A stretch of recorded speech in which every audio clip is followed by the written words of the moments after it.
do Espírito Santo. Amém. Quero cumprimentar você que está aqui, você que nos acompanha pelo sistema de Canção Nova de Comunicação. Eu me chamo Moisés Rocha, sou de uma cidade chamada Sete Lagoas, pertinho de Belo Horizonte, sou de Minas Gerais. Eu já prego pela Renovação Carismática há 14 anos. Eu sou autor de 3 livros, meus 2 últimos livros foram apresentados aqui na Canção Nova e em outras pregações que eu fiz. E há 9 anos atrás o Senhor me fez o chamado de fundar uma comunidade que se chama Comunidade dos Filhos de João Batista. O nosso carisma é falar a verdade até que alguém corte a nossa cabeça. Nós temos hoje um abrigo de crianças e adolescentes, uma fazenda de recuperação para dependentes químicos, um centro social que trabalha com famílias carentes, e temos as casas de missão que atende as pessoas em cura, tratamentos, terapias de casais, galpão, grupo de oração. E no final de semana na estrada. Temos pregado no Brasil inteiro, graças a Deus. Hoje estamos aqui e queremos fazer o que Deus quer. Abra comigo a sua Bíblia, por favor. Evangelho de São João, capítulo 10, versículo 1. Evangelho de São João, capítulo 10, versículo 1.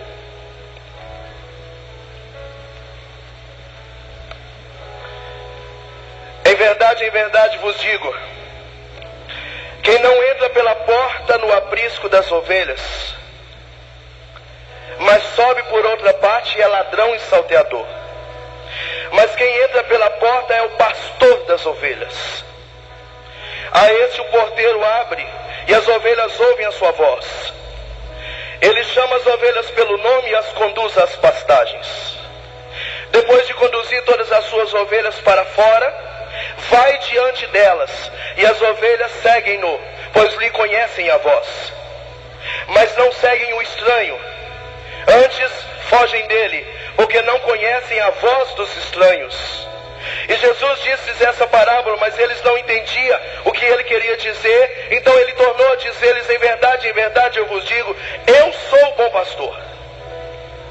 Eu sou a porta das ovelhas. Todos aqueles que vieram antes de mim foram ladrões, foram salteadores, mas as ovelhas não os ouviram. Eu sou a porta. Se alguém entrar por mim, será salvo. Tanto entrará como sairá e encontrará pastagem. O ladrão vem, senão para furtar, matar e destruir. Eu vim para as ovelhas, para que elas tenham vida e vida plena em abundância. Eu sou o bom pastor. E o bom pastor é aquele que dá a vida pelas ovelhas. O mercenário, porém, que não é pastor, a quem pertence as ovelhas, quando vê que o lobo vem vindo, abandona as ovelhas e foge. O lobo rouba e dispersa as ovelhas. O mercenário, porém, foge, porque mercenário não se importa com as ovelhas, mas eu sou o bom pastor. Eu conheço as minhas ovelhas, e as minhas ovelhas conhecem a minha voz. Palavras da salvação. Vamos aplaudir a palavra do Senhor.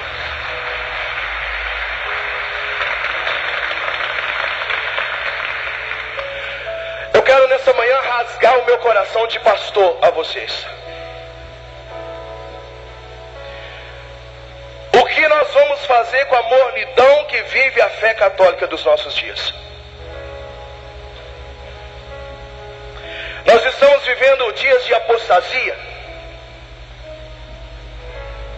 E esses dias todos o Senhor vem me falando que eu não pregaria essa quinta-feira de oração para quem não está na igreja. A profecia desse dia não é para pagão. Eu vou pregar no dia de hoje para quem já está dentro da igreja. E só pode apostatar da fé quem um dia teve fé. Só pode negar o Senhor quem um dia aceitou. Só pode trair o Senhor quem um dia andou junto. E até mais ou menos no Concílio Vaticano II, os únicos pastores de ovelha eram os sacerdotes, os bispos religiosos. Mas após o Concílio Vaticano II, o Senhor fez uma obra maravilhosa na vida da igreja. A igreja abriu as portas e os leigos começaram a ser também pastores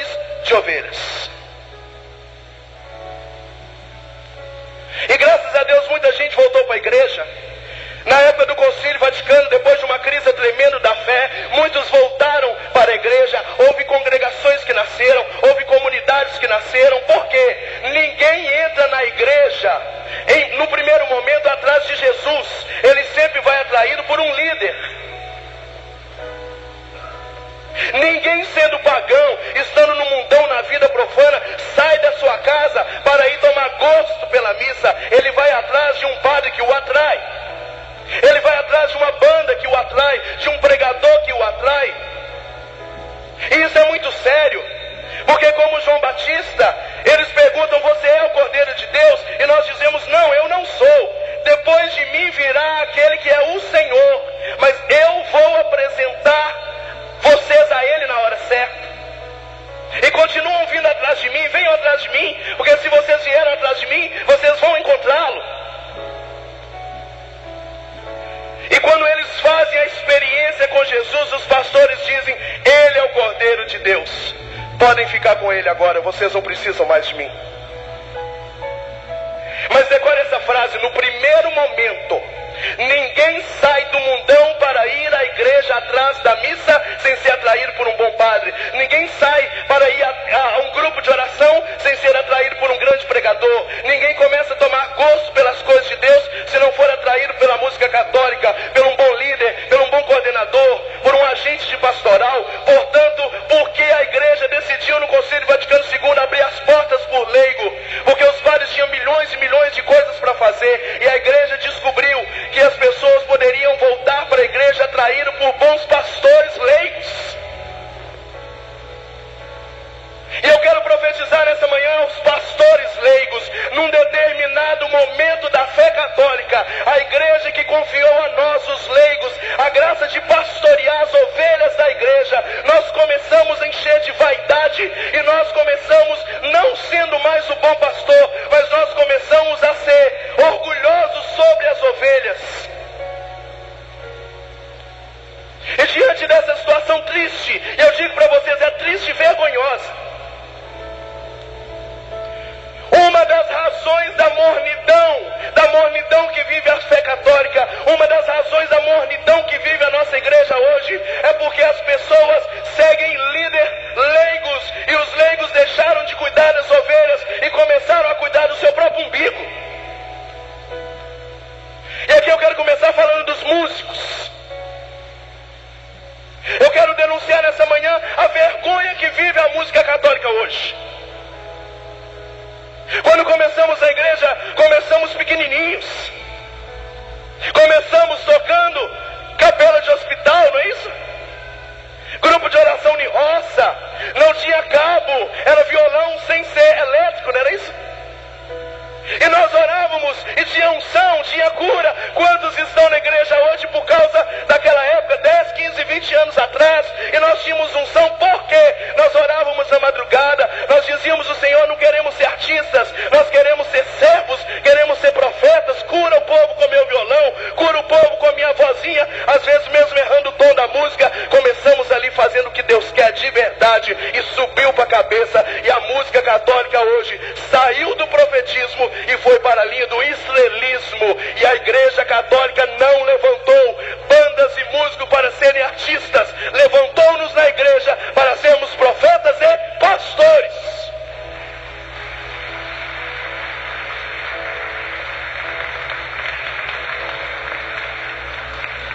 E o caminho do estrelismo e do artista é um caminho contrário ao profetismo.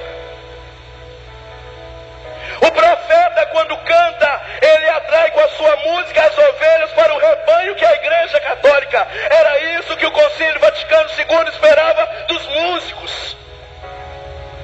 Mas o artista não, a estrela não. Quando ele canta, ele atrai as pessoas para si. E volto a dizer, a igreja católica, a renovação carismática, os cristãos não estão precisando mais de gente que lança CD, faz show. Está precisando de gente que anuncia a verdade, que cuida, que pastoreia. Chega de estrelismo, voltemos ao profetismo. E é triste. E aqui eu represento a voz de centenas de cidades que eu passo, de eventos e pregações que eu faço no Brasil inteiro. Eu estou aqui fazendo um desabafo do Brasil.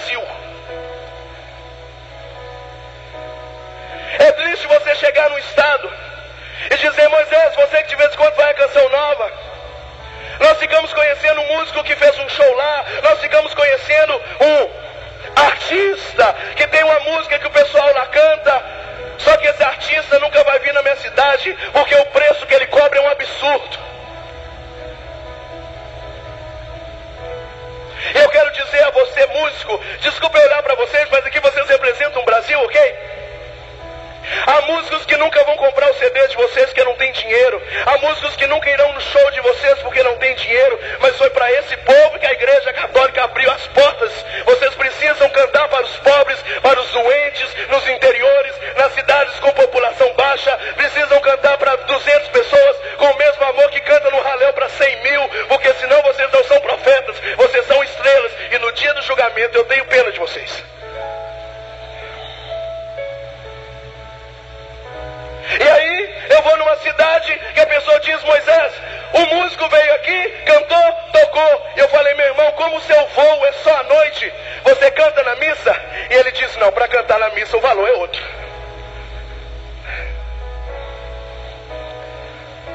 Sabe aquela música sua que está famosa no Brasil inteiro? Então, à noite, o nosso padre pediu se ele pode passear com o Santíssimo e você orar com o povo cantando aquela música. E ele falou: isso não faz parte do pacote. Se for para eu cantar na adoração, aí o valor muda.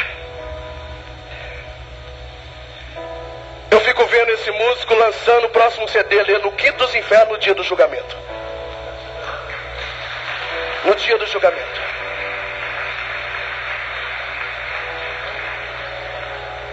E a minha tristeza é que os músicos católicos estão vivendo vida de luxo, porque usaram do Evangelho para seguir carreira. Eles fazem X shows por mês, vezes X que cobram. Não tem comunidade, não tem obra social, não tem nada. O dinheiro é rachado depois da despesa entre as agências, as bandas, mas os CDs que vendem. E aí nós estamos contrários ao Evangelho, porque o Evangelho diz: passe de casa em casa, não leve 2 túnicas, seja simples. Se te oferecerem comida, come ali. Se não te oferecerem, vai embora. E eles não ficam em casa de família, só ficam em hotel. E não pode ser hotel barato. Aí alguém diz: poxa, vocês chegaram agora, o show é só à noite, vocês podem ir na rádio fazer um programa? Não podemos, porque não faz parte do pacote financeiro. Nós estamos aqui com uma senhora de câncer na rua de trás, e eu falei para ela que vocês são famosos, que aparecem na mídia, que vocês poderiam ir lá orar por ela. Ela disse que ela é fã da Canção Nova, que ela já viu vocês lá na TV, vocês podem nos ajudar. E ela: infelizmente não podemos, não faz parte do pacote. Isso é uma vergonha, e a maior prova de que é uma vergonha é que a Igreja Católica é a única que tem Jesus vivo na Eucaristia sobre o altar.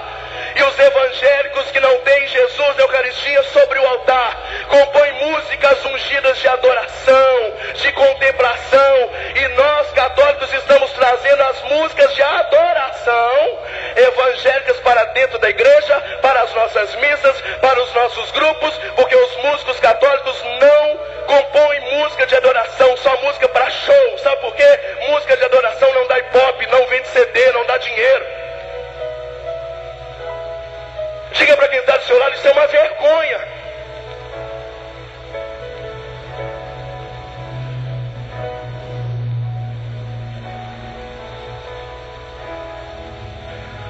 É uma vergonha para a igreja. Só que o povo não é bobo. Antigamente se dizia: vai ter show de Moisés ali, o povo: vai ter show da banda A, B, todo mundo. Aí agora se diz: vai ter show da banda. Só vai quem é fã. Quem é ovelha não vai, porque sabe que eles não são pastores. Eles são aqueles que optaram por viver vida luxuosa e seguir carreira no Evangelho e viver bem com carro importado, com casa boa, às custas do Evangelho. Mas na hora que o lobo vem, dane-se as ovelhas, porque as ovelhas nunca conseguirão falar com eles, nunca terão o celular deles, eles nunca responderão e-mail. Tem sempre 10 pessoas para passar, para não deixar as ovelhas chegar a eles, porque eles não são pastores. E eu quero denunciar a vergonha que vive a música católica hoje no Brasil.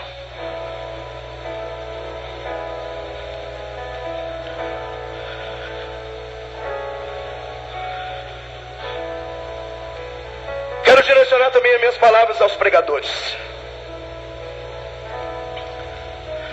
Começamos no humildezinho pregando nas roças.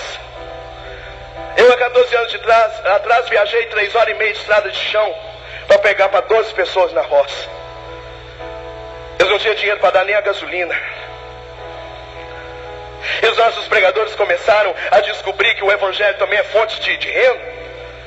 E começaram a virar estrela. E tem um monte de pregador hoje pelo Brasil que não prega para menos de X pessoas. Você podia pregar no meu evento? Quantas pessoas são? 1000. Infelizmente, para evento pequeno para nós não dá.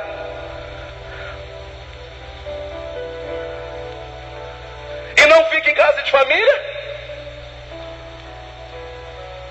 E não tem simplicidade, não tem humildade? Infelizmente o povo não é bobo. Volto a dizer, o povo não é bobo. O povo já está cansado de estrelas. O povo está atrás de pastores.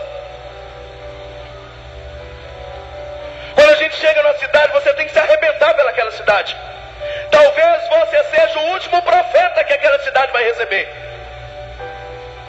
E é por isso que eu deixo de almoçar para atender as pessoas. É por isso que eu viro madrugada na casa que me acolheu, tentando ajudar a resolver os problemas da casa que me acolheu. É por isso que eu vou na rua de trás orar pela doninha que está com câncer. É por isso que eu libero meu horário de almoço para ir orar no hospital por alguém que está precisando de um socorro. Nós somos a última chance, quem sabe, daquela cidade de encontrar o verdadeiro pastor.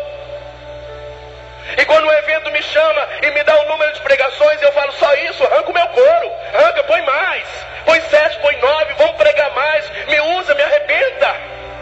Porque eu tenho sede de alma, sede, eu tenho vontade de encher o céu de gente. Mas os pregadores não, eles querem chegar tarde, atrasados, querem ir embora mais cedo. Ele escolhe lugares que prega. Onde tem pobre não prega. Se não pode dar um valor alto não prega. Onde tem pouca gente não prega. Eles escolhem, eles são artistas. Eles não são profetas. No dia do julgamento eu tenho pena dessas pessoas. E nós vamos fazer igualzinho o evangelho dizia. Senhor, meu nome é Moisés, eu faço 38 pregações por mês. Eu tenho livros lançados, já preguei na Canção Nova, preguei no Halel, já fui em centenas de cidades do Brasil. E ele vai dizer, eu não conheço você. E eu peço a vocês, ovelhas, e milhões de pessoas que me escutam pela rádio, TV, internet, não vá atrás de pregadores artistas, porque vocês não tomarão amor pela igreja, vocês só ficarão condicionados a seguir esse pregador. Mas na hora que o lobo vier, ele vai correr de você. Você nunca vai ter o celular dele. Ele nunca vai responder um e-mail seu. Você não sabe onde encontrar. Às 3 horas da manhã, quando você estiver numa crise pela pregação que você escutou, e você estiver pensando em suicidar, você nunca vai poder ligar no celular desse pregador. Ele nunca vai poder te atender. Porque ele não é pastor, ele é artista.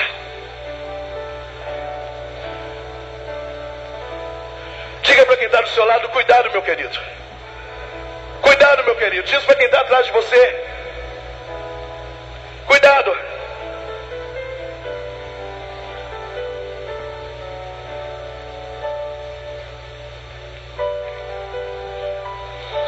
E como me dói nos eventos.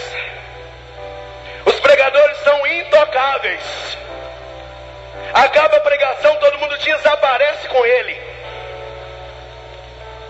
Ele não vê o povo, ele não passa no meio do povo, ele não atende ninguém. Às vezes a pessoa quer dar um abraço e chorar para dizer que foi curado naquela pregação. Nunca mais ela vai ver ele.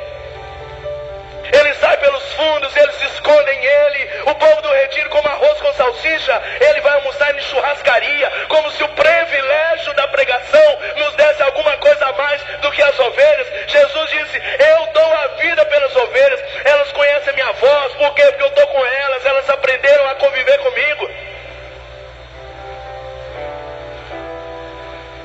E a renovação carismática tem muita culpa nisso. Porque fica tratando os pregadores como artistas. Quem vai colher o pregador é a casa mais rica. Quem vai buscar o pregador no aeroporto é o carro do ano. Ele vai comer aonde? No restaurante. E o povo que escuta a nossa pregação, sabe? Esse povo vai de busão para o encontro e leva marmita de farofa, porque não tem dinheiro para comprar marmitex. Eu já tive gente que deixou de comer no encontro para levar um CD de R$5 de uma palestra minha. É para esse povo que Deus nos levantou. Não foi para a multidão, foi para um. O bom pastor é aquele que deixa as 99 e vai atrás de uma, Porque essa uma não está no show, não está na multidão, não está nas missas de cura. Essa uma está presa na boca do leão, no aprisco. E o bom pastor é aquele que vai atrás de uma e coloca o seu ministério à frente e coloca a sua vida em risco. É aquele que sacrifica a filha, a esposa, os irmãos, a saúde, para poder salvar aquela. Esse é o bom pastor. Ele quer salvar, ele quer estar junto, ele tem sede. Ele não é estrela, ele não é famoso, ele não é intocável, ele é gente. Ele tem sede das pessoas, ele tem vontade de entrar na vida das pessoas e enfiar a verdade nelas. E eu peço a vocês, não vão atrás desses pregadores. Cuidado com as estrelas.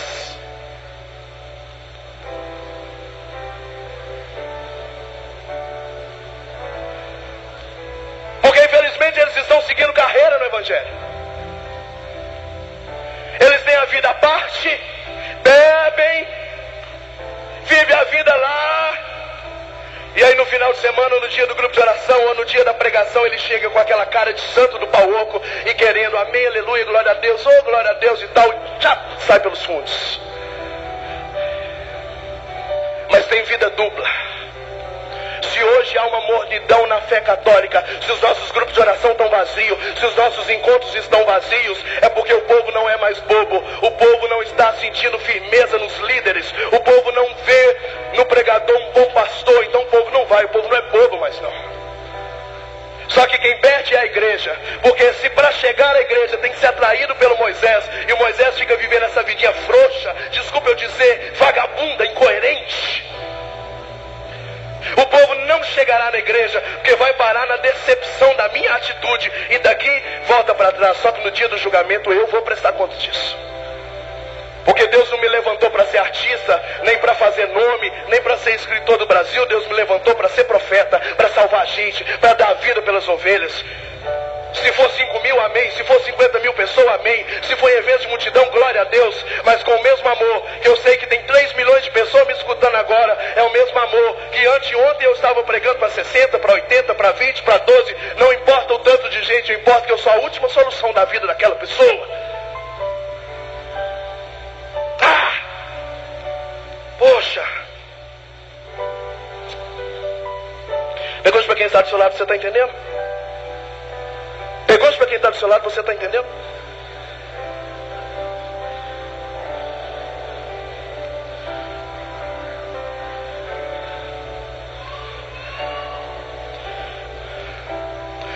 Eu quero direcionar minha palavra para a renovação carismática.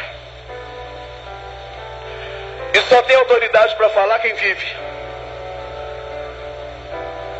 Tem muitos pregadores que chegam e sentam o maio na renovação, mas nunca fizeram nada por ela. Só estraga. E eu estou falando com autoridade de quem? Socorre grupo que está fechando, socorre evento que pregador deixou na mão. Eu estou falando com autoridade de quem já coordenou muitas coisas, quem já pregou congresso da renovação no Brasil inteiro. Eu estou falando como quem dá apoio, quem sustenta. Então eu tenho autoridade para falar. Por que os nossos grupos de oração estão vazios? Porque o povo sabe que os líderes leigos têm vida dupla.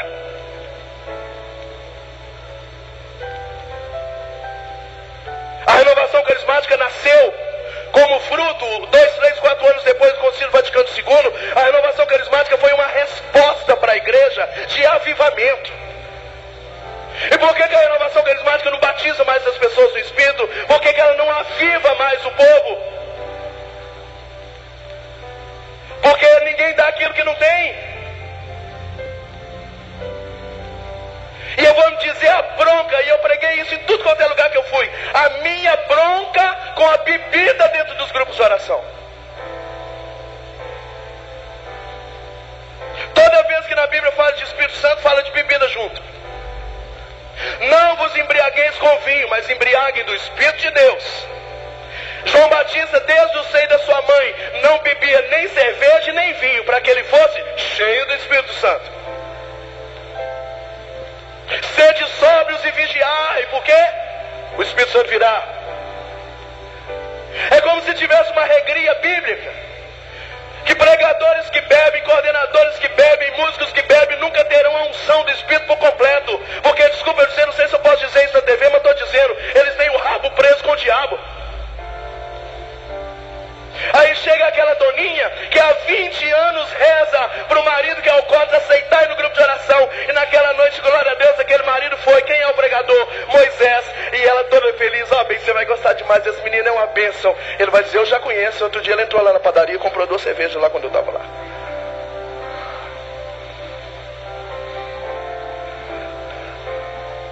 E o Espírito Santo soprando. Profetiza a cura do marido da doninha lá atrás. E o diabo do lado de cá, você não pode, porque você também bebe, fica na sua, cala a sua boca.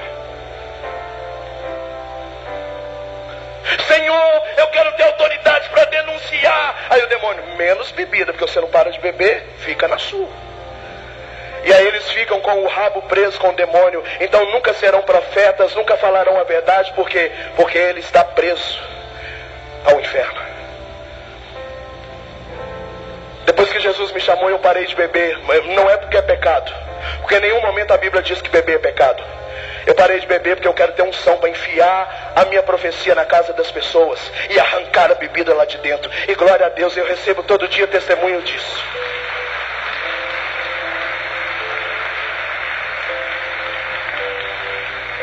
Que legal dizer, Moisés, meu marido escutou sua pregação, parou de beber.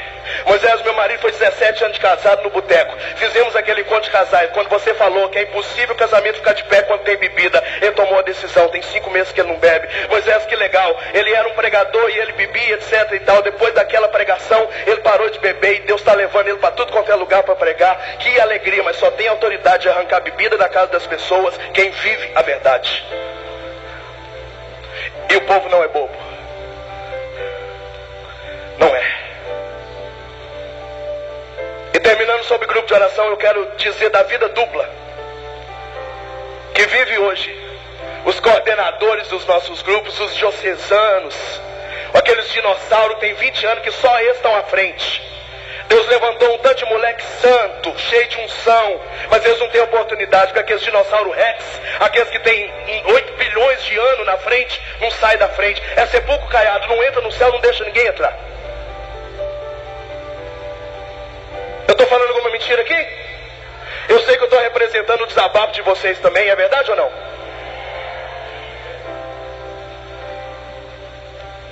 Não dá. Quero dizer também uma palavra às comunidades. As comunidades nasceram na igreja também por um projeto de Deus. Nasceu a renovação carismática, começou muito bem. Se perdeu um pouco no meio do caminho na unção da verdade, do poder, do batismo.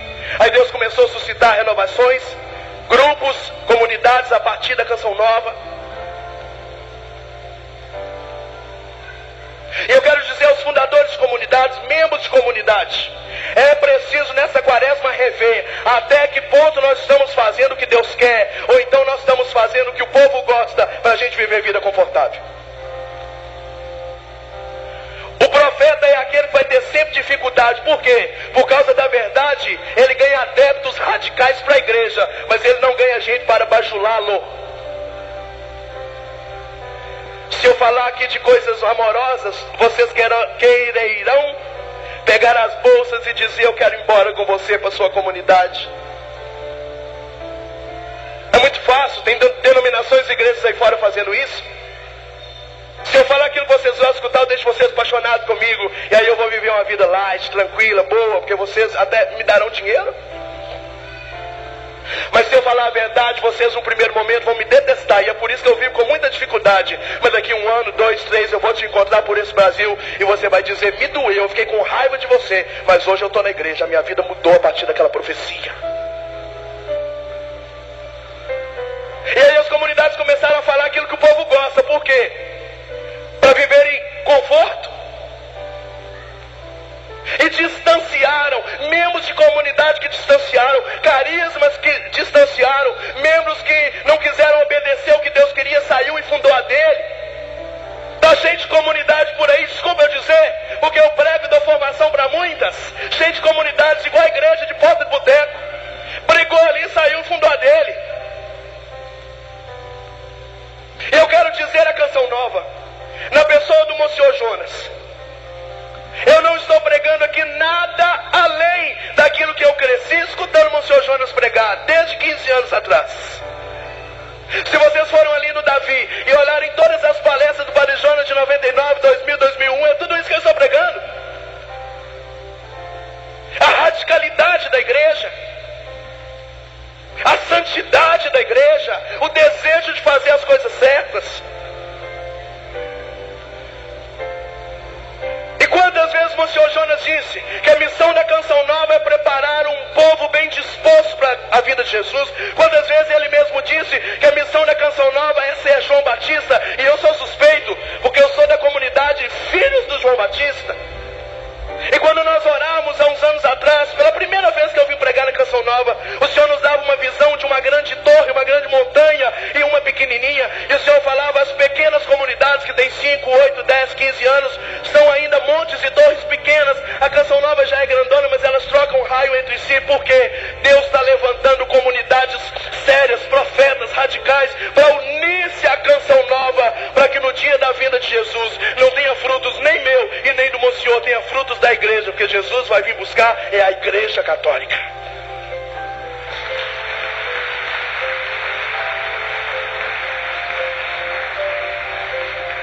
Eu quero te dizer, Monsenhor Jonas, com muito respeito, me desculpa usar da pregação para dizer isso. Se hoje eu estou aqui profetizando é porque um dia eu estava sentado e o Senhor fez essa mesma pregação para mim e eu me levantei, hoje eu estou aqui. E hoje tem centenas e milhares de pessoas que dependem de mim para chegar lá no Cristo. Eu quero dizer a Canção Nova ao Monsenhor Jonas. Eu não sei se esse recado vai chegar nos ouvidos dele, mas eu quero dizer que nós também estamos aqui juntos para dar vida, para derramar o sangue se preciso for, para poder voltar à verdade da igreja, porque nós paramos com a verdade, com o profetismo e conversamos com os estrelismos. E se tem muito católico morno hoje, é porque os líderes leigos deixaram de ser pastores e começaram cada um a cuidar do seu próprio umbigo.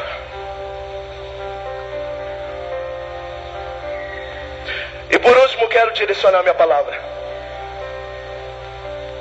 a líderes de pastorais e movimentos.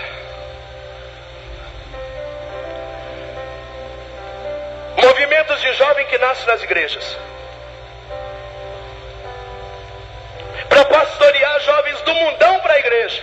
Mas como? Eles fazem um piquenique, todo mundo garra todo mundo e tem cerveja. Vai pastorear quem? Eu fui pregar congressos para jovens em lugares longe, estados longe. E quando eu estou falando de sexo, castidade, a galera que estava cantando não sabia onde punha a cara, porque eles eram os líderes do movimento jovem e todos eles tinham vida sexual. Eles não sabiam onde punha a cara.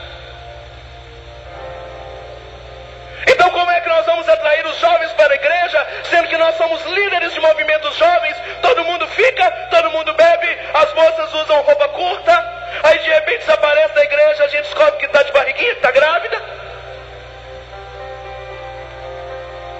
Me deixa muito triste movimentos de casais dentro da igreja, que só pensam em fazer festa, forró, bingo e cerveja. A pessoa vai ali para aquele encontro de casais e tem alguns que não convertem ninguém, porque quem está falando não vive nada daquilo, é tudo um teatro. Não adianta colocar mensadinha na entrada, mensadinha na lencinha no café, luz de velas à noite, se não tiver uma verdade vivida para arrancar a maldição no casamento e tirar, é falsidade.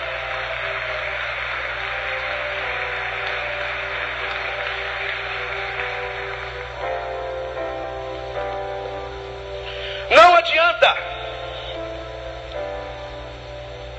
Só tem poder de pregar, cantar, conduzir, liderar quem vive. Nesse rebanhão de carnaval que eu preguei, eu atendi casais machucados por esses líderes de casais de paróquia. E aí acaba aquele encontro de casais, existem uns pós-encontro, umas reuniões, tudo regado a música sertaneja, bebida, churrasco, forró. Não tem casamento que levanta desse jeito, não. Me ajuda aí, ué.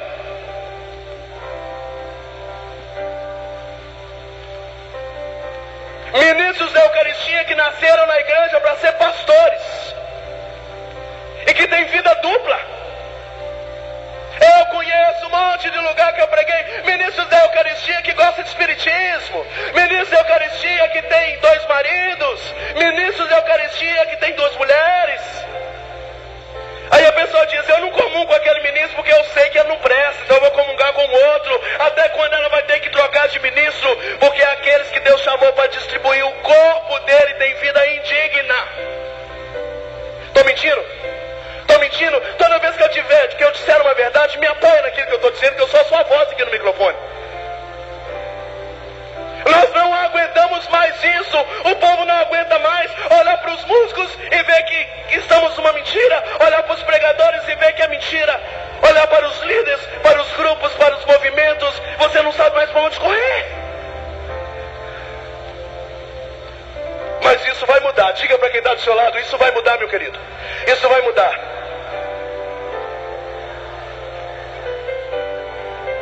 Vai mudar. Vai mudar. Vai mudar. E no que depender de mim, vai mudar. Pode ser que com uma pregação igual essa eu nunca mais volte aqui. Mas vai mudar, porque onde é que eu estiver, eu vou anunciar.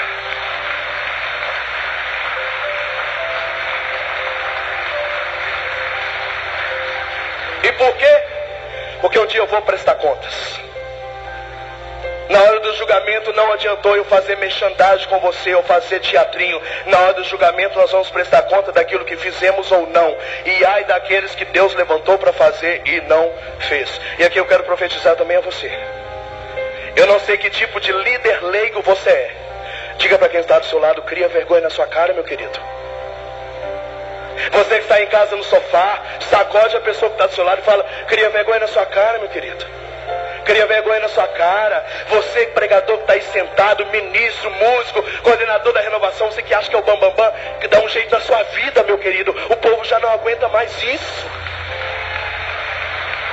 Até quando nós vamos deixar o lobo vir comer as ovelhas e você fazendo fama, fazendo média com o padre, para poder dar, aí amanhã você sai candidato a vereador. O povo não aguenta mais isso, meu querido.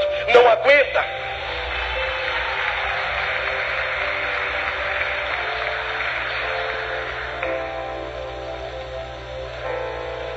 E é claro que por que ninguém quer viver isso? Porque dói.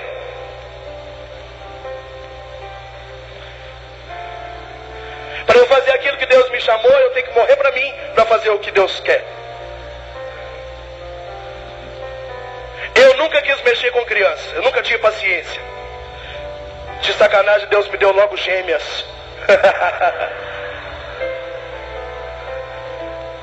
Senhor, o que o Senhor quer de nós? Ele, casa de criança.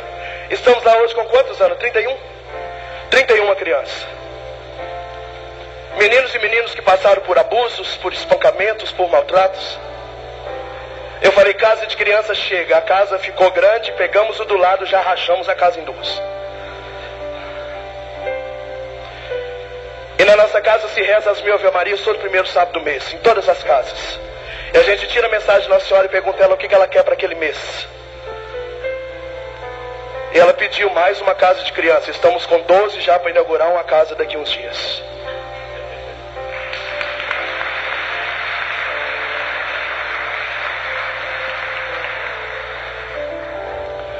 A minha vida inteira, há 11 anos eu mexo com dependente químico. E eu falei, eu não quero mais essa porcaria, porque dá trabalho demais. Todo dia eu tenho vontade de fechar a casa de recuperação. Os meninos estão tudo me escutando lá agora. Eu amo vocês, vocês conhecem. Mas drogado é difícil. Aí eu falei com o senhor, eu não vou fazer. Um belo dia eu estava indo para a missa, um bêbado caiu na rua, encheu de sangue. Eu falei, pronto, eu acho que outra minha Eucaristia vai ser outra, né? Peguei ele, levei para casa, troquei a camisa, cuidei. Falei, vou colocar você no ponto de ônibus para você ir embora para casa. Ok. Chegamos no ponto de ônibus, ele virou para mim e falou assim, por que você não me dá aquilo que você tem? Eu falei, meu querido, eu não tenho dinheiro. Ele falou, não estou te pedindo dinheiro. Estou pedindo aquilo que você tem e não quer me dar. E eu falei, mas o que eu tenho, querido? Ele falou, se você montasse uma casa de recuperação, eu queria morar com você porque eu quero parar de beber.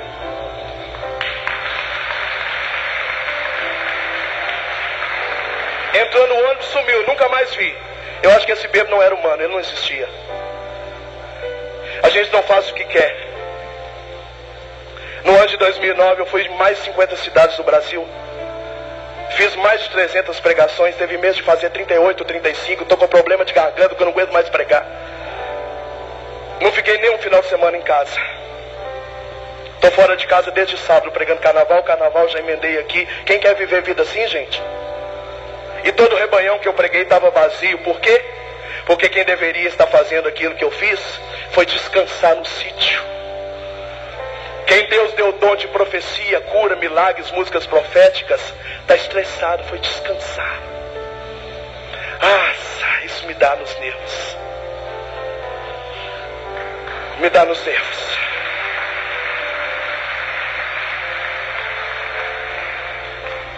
Eu quero chamar aqui a minha irmã de sangue de comunidade para rezar conosco antes do Santíssimo. Eu terminei 10 minutos mais cedo para a gente orar. Em cima disso. Agora uma coisa eu peço a vocês, pelo amor de Deus, ainda que cortem a cabeça de vocês, saiam daqui. E não tenham medo da verdade. Às vezes a gente chega num grupo de oração numa cidade que todo mundo já te cerca na porta e diz: aqui não pode falar disso, aqui não pode falar disso, aqui não pode falar disso. Então eu vou voltar para trás. Não, porque aqui se falar de adultério o povo vai embora. Eu falei ao contrário, querido. É capaz de eu falar de adultério no próximo grupo de oração, o homem que estava com a amante volte sozinho. Porque a verdade liberta. Não tenham medo da verdade, ela liberta. Vai ficando de pé. Vamos rezar. Canção nova, estamos juntos. A comunidade Filhos do João Batista. E eu represento aqui várias comunidades pequenas de 8, 10, 15 anos que temos partilhado e chorado juntos pelo Brasil. Nós estamos com a canção nova. Monsenhor João, estamos com o senhor. O PHN já está acho que com 12, 13 anos. Eu vi no PHN 1, 2, 3 e vi nesse palco aqui gente jogar droga, arma, camisinha. Eu vi gente se converter, pessoas que hoje são padres já, pessoas que estão na missão. Nós estamos com a canção nova naquele profetismo no qual nós aprendemos do Senhor. Te amamos, Padre Jones. Estamos juntos. Vamos rezar.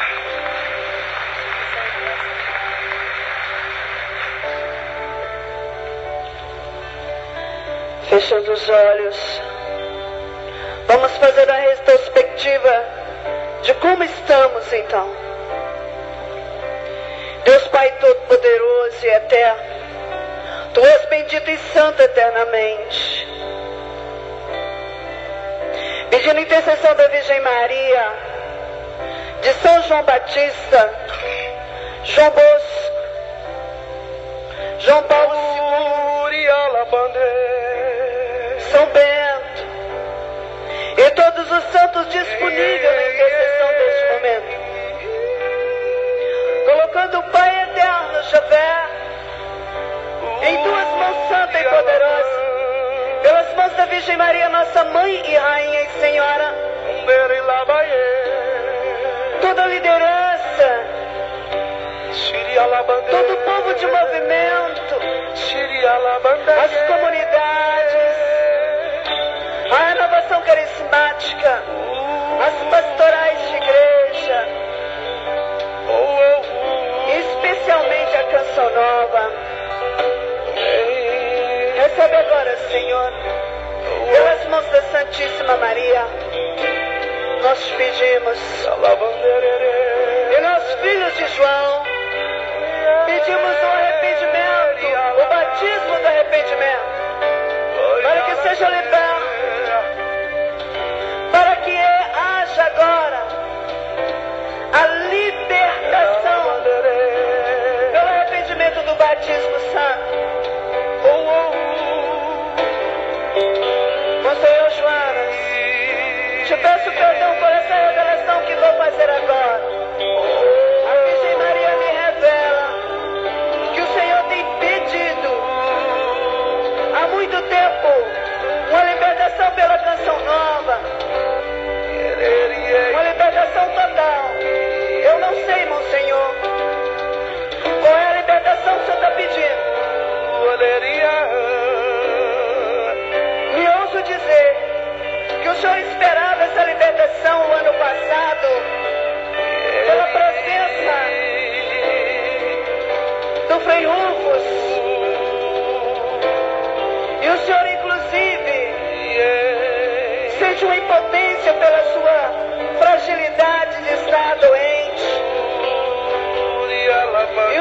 agiu para que Frei Rufus não viesse a Canção Nova.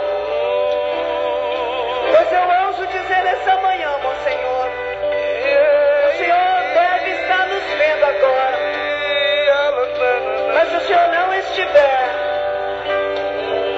ouço em dizer-te que nós, filhos de João, suplicamos agora ao Pai Santo e Eterno, de joelho, eu me prostro agora diante do Pai Eterno, Javé, e suplico a libertação que o Senhor está pedindo. A começar pelo batismo do arrependimento. Javé, Pai Todo-Poderoso e Eterno, pela intercessão dos santos e da Virgem Maria, Meu Deus, meu Deus, meu que Deus. suplico agora, nós, filhos de João, Liberta o Brasil. o batismo e arrependimento sobre o Brasil, sobre as lideranças, as comunidades, os movimentos, sobre a nossa Santa Igreja. Pai, derrama agora sobre nós o arrependimento. Batiza-nos agora, Senhor. Ó nosso Pai Javé, poderoso Rei, nós te pedimos, Senhor Deus, Pai eterno, na qual nós confiamos, na qual somos filhos teus, nós somos filhos de Israel, descendentes de Israel, para a nova Jerusalém celestes. Liberta o Brasil. Nós queremos ser filhos escolhidos da tua herança eterna. Nós esperamos e aguardamos a vida gloriosa de vosso Filho amado Jesus, nosso irmão. Mestre, Senhor, na qual nós esperamos e suplicamos a vida dele. Portanto, Deus Pai Todo-Poderoso Javé, nós suplicamos agora, derrama o batismo do arrependimento agora sobre o Brasil. Derrama, Senhor. Liberta o Brasil, Senhor. Liberta o Brasil de toda mornidão, Senhor.